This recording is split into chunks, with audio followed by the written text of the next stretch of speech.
Good morning, everyone.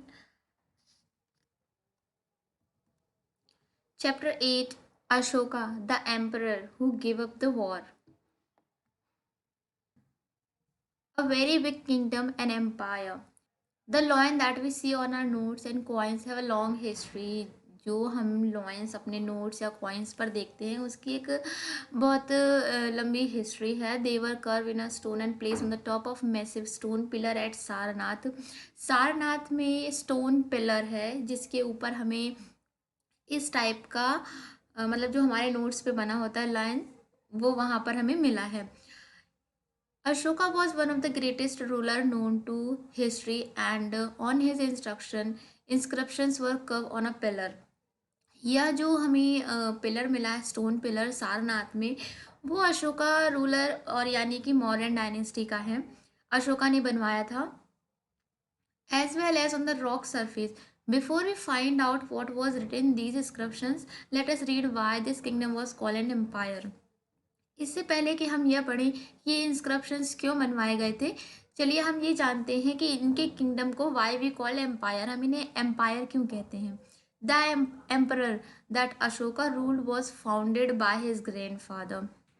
जिस emperor में Ashoka rule करते थे वो उनके ग्रैंडफादर के द्वारा फाउंड किया गया था.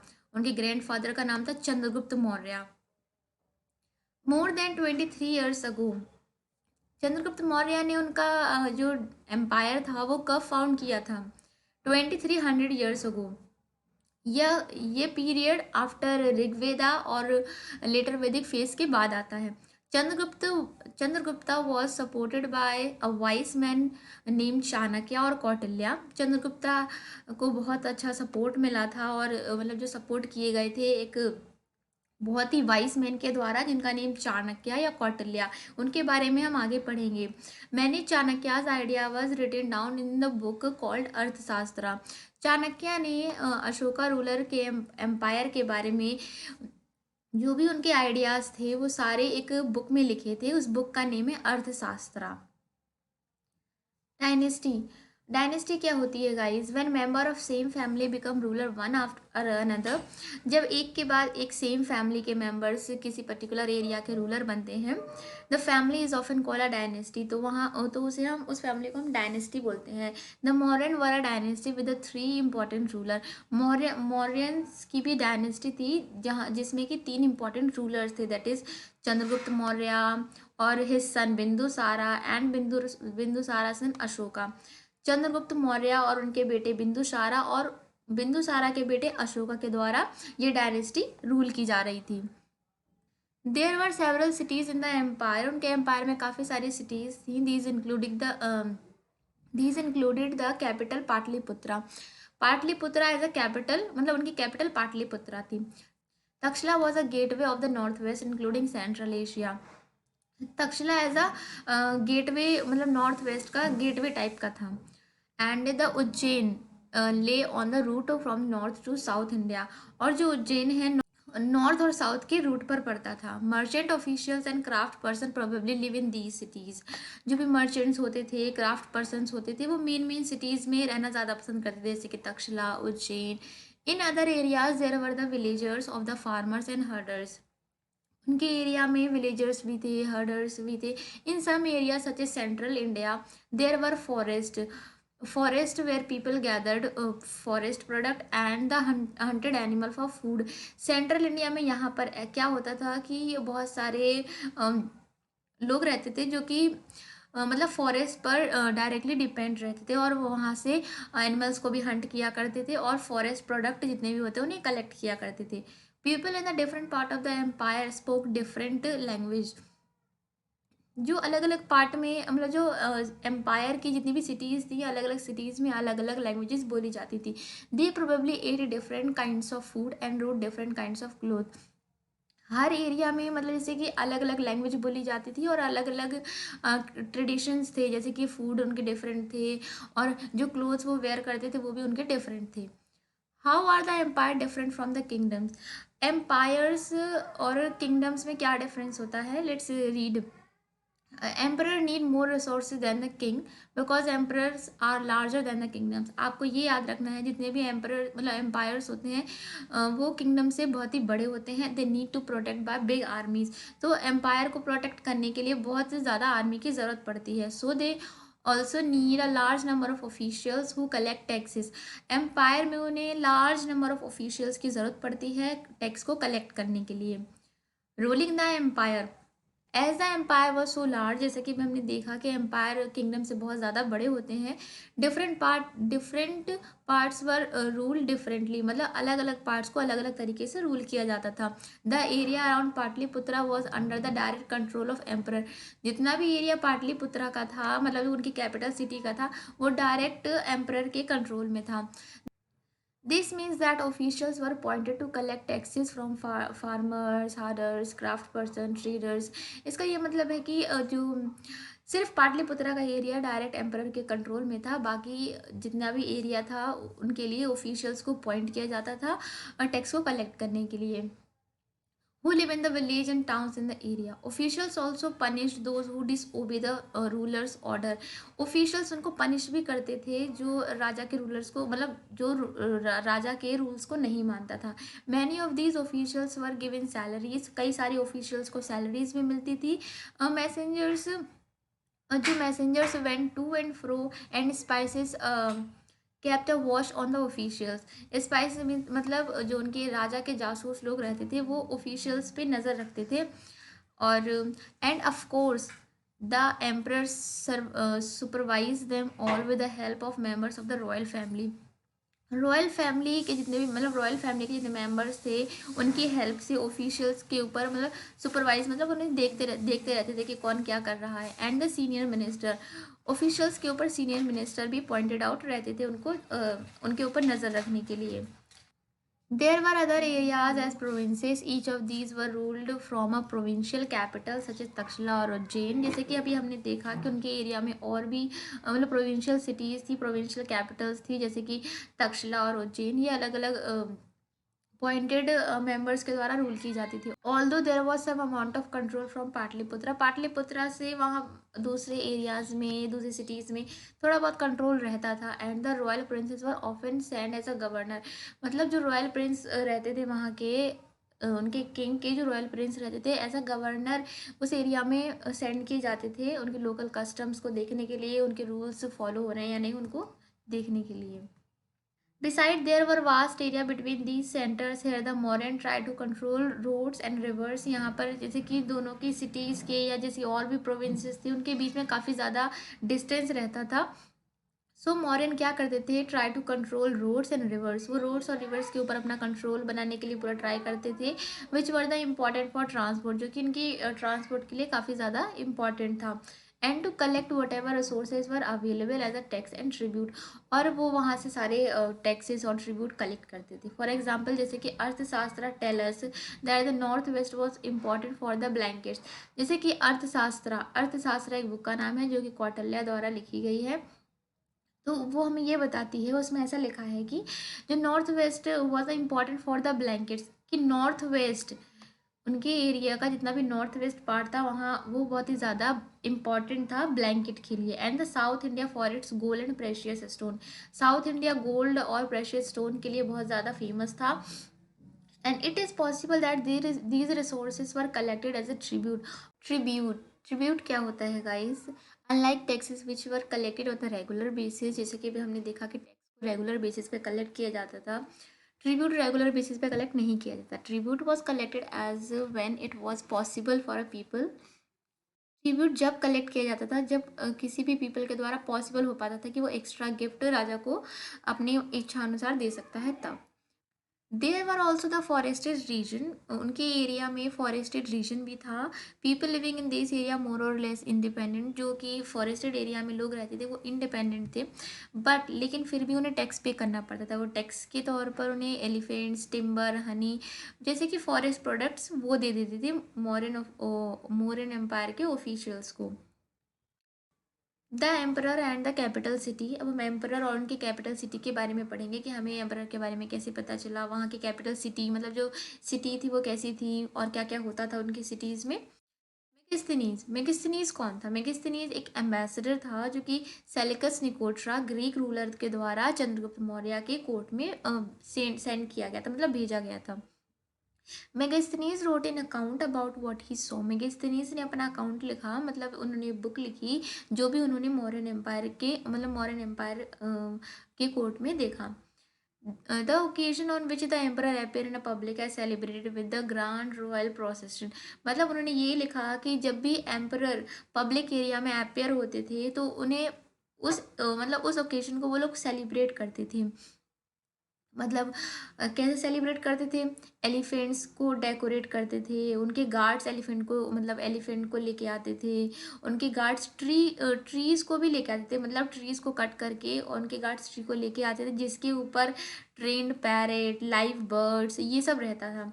The king is normally surrounded by armed women. जो किंग होता था वो आर्म्ड वुमेन के द्वारा सराउंडेड रहता था, because he is very afraid that someone may try to kill him. वो बहुत ही, मतलब ऐसा रहता था कि कोई उन्हें किल ना कर पाए, इसीलिए वो आर्म्ड वुमेन के द्वारा सराउंडेड रहते थे। He has a special servant to taste the food. उनके पास स्पेशल सर्वेंट्स होते थे जो कि फूड को टेस्ट करते थे। He never sleep in the same bedroom for 2 night.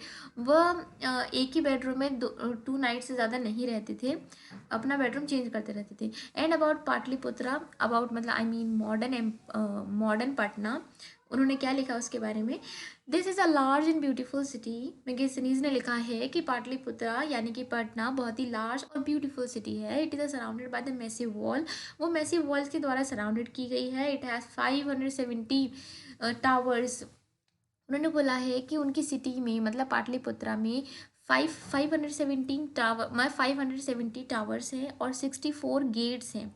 The houses of 2 और 3 स्टोरी, जो भी हाउसेज हैं वो 2 या 3 स्टोरी मतलब बिल्डिंग की है। And the built of would and mud brick, जो कि वुड और मड ब्रिक के द्वारा बिल्ट की गई हैं। The king palace is also would. जो किंग का पैलेस है वो भी वुड के द्वारा मतलब वुड से बना हुआ है। And decorated with the stone carving, और स्टोन से डेकोरेट किया गया है। It is surrounded with the gardens and enclose for keep birds. मतलब वो गार्डन्स के द्वारा पूरा उनका पैलेस सराउंड किया गया है। Ashoka, a unique ruler. The most famous Mauryan ruler was Ashoka. Ashoka Mauryan Empire के बहुत ही ज़्यादा famous ruler थे. He was the first ruler who tried to take his message to the people through inscription. वो पहले ruler थे जिन्होंने inscriptions के through लोगों को message देने के लिए try किया. Most of Ashoka's inscriptions were written in a Prakritic and were written in a Brahmi script. Ashoka war in Kalinga. Kalinga is a ancient name of coastal Orissa. Kalinga Orissa का एंशियंट नेम है। Ashoka fought a war to conquer Kalinga. Ashoka ने कलिंगा को जीतने के लिए लड़ाई लड़ी थी। However, हालांकि he was so horrified when he saw the violence and bloodshed that he decided not to fight any more wars. उसे, मतलब इतना ज़्यादा ब्लड और इतना ज़्यादा वॉयलेंस देख के उसने डिसाइड किया कि अब नो मोर फाइट्स, मतलब वो वॉर वो नहीं लड़ेगा। He is the only king in the history of the world. पूरी वर्ल्ड की हिस्ट्री में अशोका सिर्फ ऐसा ही रूलर था जिसने कि मतलब वॉर को जीतने के बाद गिव अप करने का डिसीजन लिया था। Ashoka's inscription describing the Kalinga war. Ashoka के जितने भी इंस्क्रिप्शंस हैं वो कलिंगा वॉर के बारे में किस तरीके से डिस्क्राइब करते हैं वो हम पढ़ेंगे अब। Ashoka's inscription describing the Kalinga war. This is what Ashoka declare in one inscriptions. ये हमें मतलब जो भी हम पढ़ रहे हैं ये अशोका के एक इंस्क्रिप्शंस में से एक है। 8 years after becoming the king I conquer Kalinga. 8 years, 8 साल बाद, आफ्टर बिकमिंग अ किंग, राजा बनने के 8 साल बाद, आई कॉन्क्योर्ड कलिंगा, मैंने कलिंगा को जीता। About a lakh and half people were captured. Lakh, मतलब 1 लाख से ज़्यादा लोग को कैप्चर कर लिया था उसने। And more than a lakh people were kill, और 1 लाख से ज़्यादा लोग मतलब किल किए गए थे उस वॉर में। दिस फिल्ड मी विद सोरो। इसने मुझे बहुत ही ज़्यादा दुख से भर दिया। Whenever an independent land is conquer lakhs of people die. जब भी एक इंडिपेंडेंट लैंड को कनक्योर किया जाता है, मतलब जीता जाता है, लैक्स ऑफ पीपल डाई, लाखों लोग मर जाते हैं। एंड मैनी टेक प्रिजनर्स, और कई लोगों को जेल में बंद कर दिया जाता है। Brahmans and monks also die. People who are kind their relative and friends their to their slaves and servant die or they lose their loved ones। मतलब कई उनके फ्रेंड्स रिलेटिव स्लेव्स बन जाते हैं, कई सर्वेंट्स उनके मर जाते हैं, और जिनसे वो बहुत प्यार करते हैं उन्हें भी उन्हें मतलब खोना पड़ जाता है वॉर्स के through. This is why I am sad, यही मेरा रीज़न है कि मैं बहुत ही सैड हूँ। And have decided to observe dhamma, और मैं धम्मा को फॉलो करूँगा। And to teach other about it as well, और लोगों को भी बताऊंगा कि धम्मा को फॉलो किया जाए। I believe that the winning people over through dhamma is much better than conquering them through force. वो ये बिलीव मतलब अशोका कहते हैं कि मैं बिलीव करता हूँ लोगों को धर्म के द्वारा जीता जाना ज़्यादा बेटर है उनको फोर्स से जीतने के कंपैरिजन में। I am inscribing this message for the future, मैं ये मैसेज फ्यूचर के लिए मतलब इंस्क्राइब करवा रहा हूँ। So that my son and grandson after me should not think about the war, तो मेरे बेटे या उनके बेटे लड़ाई के बारे में ना सोचें। Instead they should try to think about how to spread dhamma, इसके अलावा वो ये सोचें कि धर्म और धम्मा को कैसे स्प्रेड किया जाए। धम्मा इज़ अ प्राकृतिक वर्ड, धम्मा हम उसको प्राकृतिक वर्ड मतलब प्राकृतिक लैंग्वेज में धम्मा बोलते हैं, अदरवाइज वो संस्कृत में उसका मतलब है धर्म।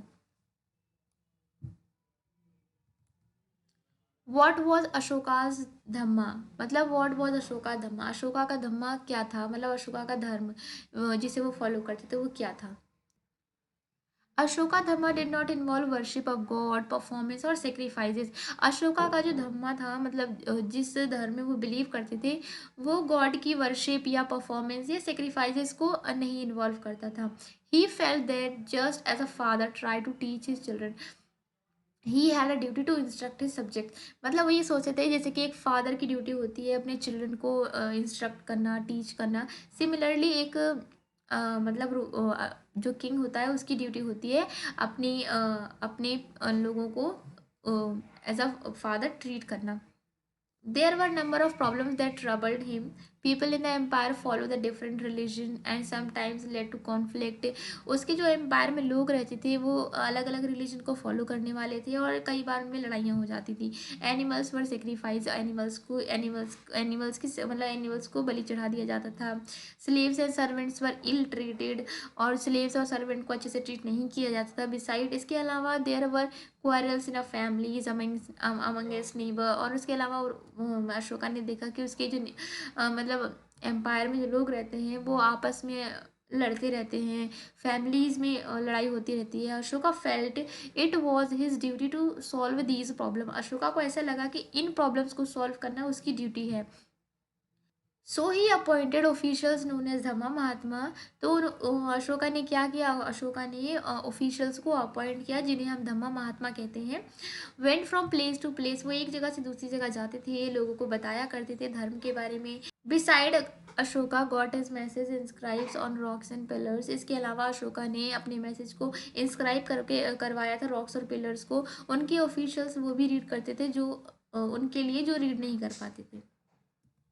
Ashoka also sent messengers to spread idea about Dhamma to other lands such as Syria, Egypt, Greek and Sri Lanka. Ashoka ने मैसेंजर्स भी भेजे दूसरे दूसरे लैंड पर जैसे कि Syria, Egypt, Sri Lanka, dhamma word को या धर्म वर्ड को स्प्रेड करने के लिए।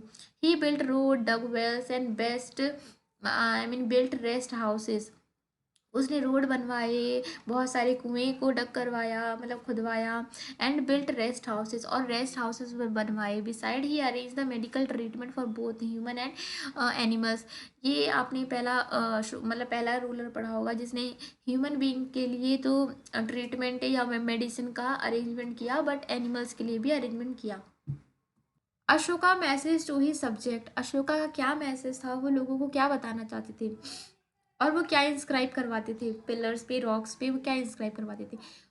वो ये अशोका का ये मानना था people perform variety of ritual, Ashoka कहते थे कि लोग अलग अलग रिचुअल्स को फॉलो करते हैं when they fall ill, when their children get married, when the children were born, and when they go on a journey.